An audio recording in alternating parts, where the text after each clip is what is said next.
అన్యాయం కనిపిస్తే తట్టుకోలేని మనసు, బలహీనుడు కనిపిస్తే వెంటనే అండగా నిలవాలనుకునే తపన. అండగా నిలబడితే బలహీన పక్షం బలపడుతుంది. అలా బలాబలాలు మారుతున్న క్షణం ఫలితమేంటి? విజయమా వినాశనమా? రండి, బలహీనుల వైపు నిలిచే ఆ మహాపరాక్రమవంతుడు ఎవరు? తరువాతి పరిణామాలేంటి? వీరోచితమైన మలుపులతో ఒళ్ళు గగురు పొడిచే సన్నివేశాలతో అనుక్షణం ఉత్కంఠగా సాగే అనగనగాలోని వీరోచిత కథా కథనమే 3 బాణాలు ఒక్క త్యాగం, కురుక్షేత్ర గతిని మార్చగల బలవంతుడు.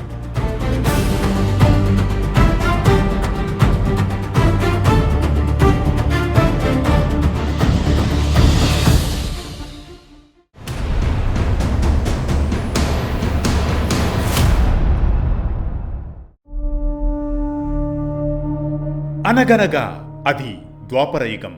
కురుక్షేత్రం, ధర్మం అధర్మం ఢీకొన్న యుద్ధ భూమి. యుద్ధానికి ముందే శ్రీకృష్ణుడు భవిష్యత్తును పరిశీలిస్తున్నాడు.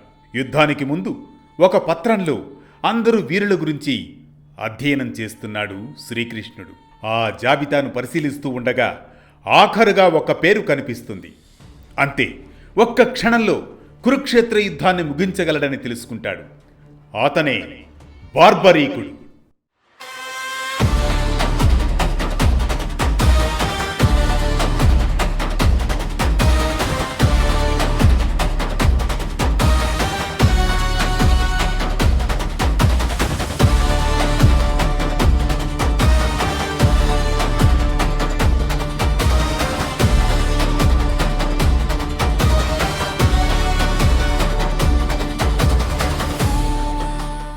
భీముడి మనవడు, ఘటోత్కచుని కుమారుడే బార్బరీకుడు.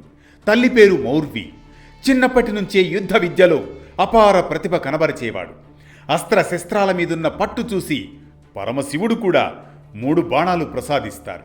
ఆ 3 బాణాలతోనే ముల్లోకాలలోనూ తిరుగులేని విజయాన్ని కలిగి ఉంటాడు బార్బరీకుడు. మరోవైపు కురుక్షేత్రంలో శంఖధ్వని మోగుతుంది. భరతఖండంలోని ప్రతి వీరుడు ఏ పక్షం అని నిర్ణయించుకోవలసిన క్షణమది. ఆ సమయంలో బార్బరీకుడి తల్లి మౌర్వి, తనయ్య, నీ బలం అసాధారణమైనది, కానీ గుర్తుపెట్టుకో సుమా, ఎప్పుడూ బలహీనుల పక్షాన నిల్చోవడమే నీ ధర్మం. అమ్మా, సంఖ్యాపరంగా చూస్తే పాండవులే బలహీనులు, నేను వారి పక్షాన నిలుస్తాను నాయనా. కానీ యుద్ధం మొదలైన తర్వాత లెక్కలు మారతాయి సుమా. అప్పుడు నీవు ఎవరి వైపు నిలుస్తావో నీ ఆయుధాలే నిర్ణయిస్తాయి. ఇదే భావాలు కృష్ణుడి మనస్సులో కూడా మ్రోగుతుంది. ఈ యోధుడు యుద్ధంలో అడుగు పెడితే గెలుపు కాదు, వినాశనం తప్పదు అని సాగుతుంది శ్రీకృష్ణుడి అంతర్మథన. బార్బరీకుడు యుద్ధభూమి వైపు కదలి వస్తూ ఉన్నాడు. ఆ సమయంలో శ్రీకృష్ణుడు బ్రాహ్మణుడి రూపంలో బార్బరీకుడికి ఎదురుపడుతాడు. ఏమయ్యా, 3 బాణాలు తీసుకుని ఎక్కడికి బయలుదేరుతున్నావయ్యా అని ఎగతాళిగా అడుగుతాడు శ్రీకృష్ణుడు. ఆ యుద్ధాన్ని ముగించడానికి, సాధించడానికి వీరుడికి, అదే నాకు, ఈ 3 బాణాలే చాలు. మొదటి బాణం ఎవర్ని శిక్షించాలో గుర్తిస్తుంది. రెండవ బాణం ఎవర్ని రక్షించాలో గుర్తిస్తుంది. మూడవ బాణం శిక్షను అమలుపరుస్తుంది. యుద్ధాన్ని నిమిషంలో ముగించేందుకు ఈ 3 బాణాలే చాలు నాకు అంటూ బదులిస్తాడు బార్బరీకుడు. నీ మాటలు నాకే నమ్మేలా లేవు అంటాడు శ్రీకృష్ణుడు. నువ్వు యుద్ధాన్ని 1 నిమిషంలో ముగించగలను, 3 బాణాలు చాలు అంటున్నావు. అది ఎలా సాధ్యమయ్యా? ఇదేమైనా జరిగే పనేనా అని ఎదురు ప్రశ్నిస్తాడు బ్రాహ్మణుడి రూపంలో శ్రీకృష్ణుడు. అప్పుడు ఆ బార్బరీకుడు, ఆ మహాశివుణ్ణి ప్రార్థించగా ఆ మహాశివుడు నాకు ప్రసాదించాడు ఈ 3 బాణాలు. నేను ఈ 3 బాణాలు వదిలిపెట్టిన వెంటనే మొదటి బాణం నా లక్ష్యాన్ని గుర్తుపెట్టుకుంటుంది, రెండవ బాణం నా మిత్రుల్ని సూచిస్తుంది, మూడవ బాణం నా లక్ష్యాన్ని ఛేదిస్తుంది అని క్షణంలో బదులిస్తాడు బార్బరీకుడు. అదే, ఓ వీరా, ఆ చెట్టును చూస్తున్నావుగా, దానిపై ఉన్న ప్రతి ఆకును సగంగా చీల్చగలవా? ఓ బ్రాహ్మణోత్తమ, నా శివశక్తికి అది సాధ్యమే అంటూ బార్బరీకుడు కళ్ళు మూసుకుంటాడు. 3 బాణాలను భువిపై ఉంచి ధ్యానం మొదలు పెడతాడు. ఓ మొదటి బాణమా, నా లక్ష్యాన్ని గుర్తుంచుకో అంటూ వదులుతాడు. మొదటి బాణం వెలుగుతూ ముందుకు కదులుతుంది. రెండవ బాణమా, తెలుసుకో, మిత్రులను గుర్తుంచుకో అంటూ వదులుతాడు బార్బరీకుడు. క్షణమాగి మూడవ బాణాన్ని సంధిస్తాడు. ఓ మూడవ బాణమా, ఇక దూసుకెళ్ళు, తెలుసుగా ఇక్కడ మిత్రులు లేరు, ఒక్క ఆకు మిగలకూడదు అంటాడు. మూడవ బాణం ఆకాశంలో మెరుపులా దూసుకెళ్తుంది. చెట్టుపై ఉన్న ప్రతి ఆకును సరిగ్గా సగంగా చీల్చుతుంది. కాని అదే క్షణంలో ఆ బాణం కృష్ణుడి పాదాల దగ్గర తిరుగుతూ కనిపిస్తుంది. అర్థమైంది, నా కాలి కింద కూడా ఒక ఆకు ఉన్నట్లుందేమో అంటూ బ్రాహ్మణ వేషంలోని ఆ కృష్ణుడు నెమ్మదిగా కాలును పక్కకు తొలగిస్తాడు. ఆ క్షణంలోనే ఆ ఆకు కూడా సగమైపోతుంది.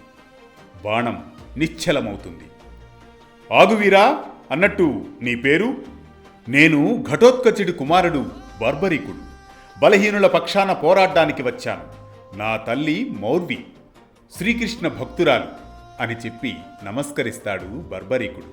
మౌర్వి పేరు వినగానే శ్రీకృష్ణుడికి గతం గుర్తుకొస్తుంది. ఒకానొకప్పుడు నరకాసురుడి మిత్రుడు మురుడు భూలోకంలో అల్లకల్లోలం సృష్టించేవాడు. అందుకు శ్రీకృష్ణుడు అతన్ని సంహరిస్తాడు. ఆ మురుడి చెల్లెలే మౌర్వి తన అన్న చావుకు కారణమైన కృష్ణుడితో యుద్ధం చేస్తుంది. ఆ యుద్ధం చాలా రోజులు కొనసాగుతుంది.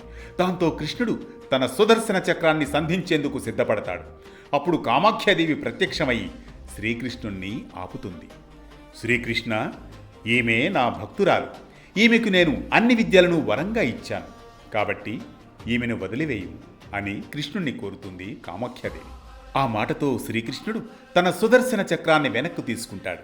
అలాగే కామాఖ్యాదేవి మౌర్వితో, మౌర్వి, ఈ శ్రీకృష్ణుడు ఎవరో కాదు, సాక్షాత్తు శ్రీ మహావిష్ణువు అవతారం అని చెప్పగా మౌర్వి శ్రీకృష్ణుని పాదాల మీద పడి అప్పటి నుంచి కృష్ణుని భక్తురాలైపోతుంది. అలా వెంటనే గతం నుండి తేరుకుంటాడు కృష్ణుడు. బార్బరీకుడి మాటలు విన్న కృష్ణుడి ముఖంలో ప్రశాంతత కనిపించినా అంతర్లీనంగా సందేహం. అర్థమైంది బర్బరీక, నువ్వు ఎవరి పక్షాన పోరాడదలుచుకున్నావు? నేను బలహీనంగా ఉన్న సైన్యం వైపు పోరాడతాను అని చెబుతాడు బర్బరీకుడు. ఆ సమయంలో కృష్ణుడిలో అంతర్మదనం.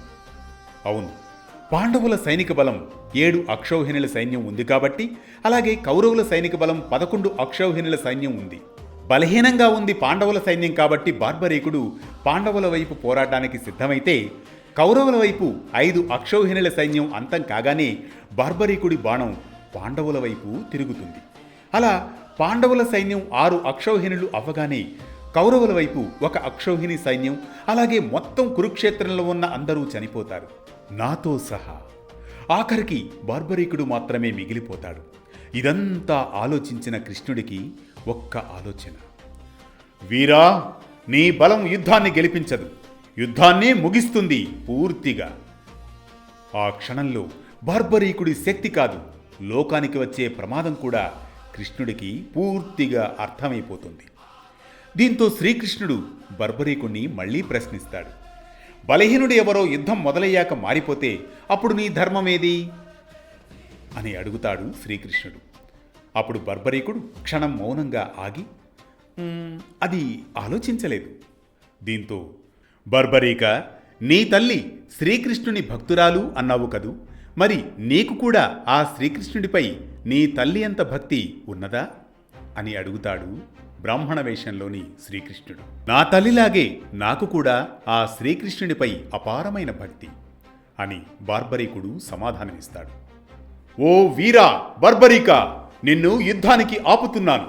నీ బలం ఒక పక్షాన్ని గెలిపించదు, ఈ యుద్ధాన్నే తుడిచివేస్తుంది. ఆ క్షణంలో బార్బరీకుడి కళ్ళల్లో, అంటే నా ధర్మమే లోకానికి ప్రమాదమవుతుందా?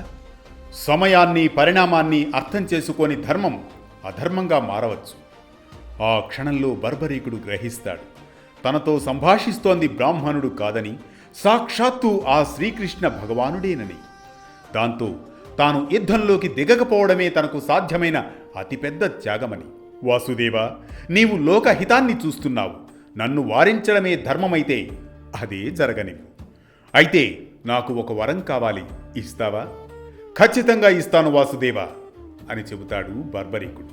అప్పుడు కృష్ణుడు ఒక అద్దం తీసుకువస్తాడు. బార్బరీకుడు ముందు పెట్టి, ఇదిగో ఇలా చూడు, ఈ వీరుడి తల కావాలి నాకు అని కోరుతాడు. బార్బరికుడికి అర్థమైపోతుంది. ఇక తన వీరత్వాన్నే త్యాగం చేసే సమయం ఆసన్నమైందని. అప్పుడు వాసుదేవ, నువ్వు అడిగినట్లుగానే నా తలను నీకు ఇస్తాను. కానీ నాకు ఒక ఆఖరి కోరిక ఉంది. నేను కురుక్షేత్ర యుద్ధాన్ని ఆశాంతం కళ్ళారా నిండుగా చూడాలి అని అడుగుతాడు. నీ శిరస్సును నేను ఆ కొండ మీద పెడతాను. అక్కడి నుంచి నీకు కురుక్షేత్రం జరుగుతున్న ప్రదేశం కనిపిస్తుంది అని చెబుతాడు శ్రీకృష్ణుడు. వెంటనే చిరునవ్వుతో క్షణంలోనే తన చేతితోనే తన తలను నరికి సమర్పిస్తాడు ఆ మహాబలవంతుడు బార్బరీకుడు. ఆ శిరస్సు కొండపై నిలుస్తుంది. కురుక్షేత్రాన్ని చూస్తూ మహావీరుడు త్యాగవీరుడవుతాడు.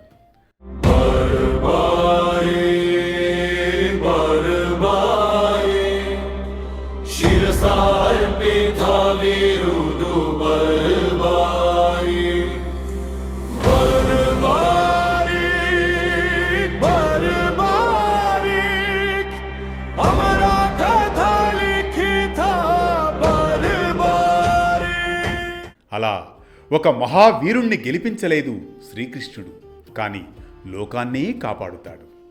ఇది 3 బాణాలు ఒక్క త్యాగం, కురుక్షేత్ర గతిని మార్చగల బలవంతుడు బార్బరీకుడు. ఈ కథనం మనకిచ్చే సామాజిక సందేశం ఒక్కటే: ధైర్యం అంటే పోరాడడం కాదని, సరైన సమయంలో ఆగగలగడమే నిజమైన వీరోచిత్వమని. కృష్ణుడు యుద్ధాన్ని గెలిపించినవాడు కాదు, వినాశనాన్ని ఆపినవాడు. మన జీవితాల్లో కూడా సమస్యలను గెలవాలనే ఆలోచన కన్నా అవి పెరగకుండా ఆపే వివేకమే నిజమైన విజయమని. ప్రతినిత్యం ఓ పురాణ కథనం, సూటిగా స్ఫూర్తిమంతంగా సామాజిక సందేశంగా, ధర్మం చెప్పే కథల సవ్వడి, జ్ఞానం చెలరేగే కథన ఒరవడి.